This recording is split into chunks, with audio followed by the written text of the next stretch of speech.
Child killer Jon Venables has today had his bid for freedom rejected by a parole board, providing huge relief for his victim's family.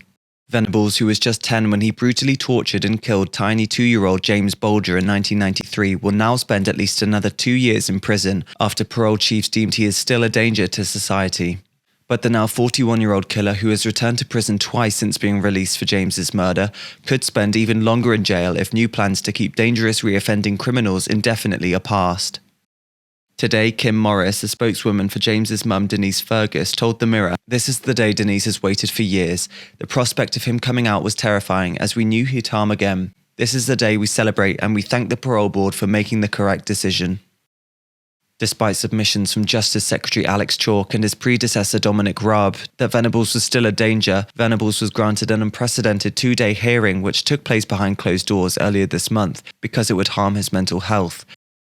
But after arguing that the hearing should be private, he failed to show up, meaning all evidence was read to the parole board.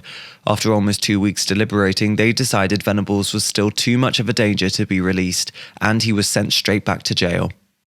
He can reapply for parole in 2 years, but may never get the chance if new justice reforms are brought in that mean repeat serious offenders will stay in jail. Venables shocked the nation when he and Robert Thompson barbarically murdered James after snatching him from the Bootle Strand shopping centre in Merseyside in 1993. They were both released after less than 8 years in a reoffenders institute. But despite Thompson, who's also 41, not believed to have reoffended, Venables has been recalled to prison twice for making sexual images of children. The government is hoping to get the new Victims and Prisoners Bill through by early next year, meaning any Justice Secretary will have the final say on whether repeat offenders are allowed to be released from prison.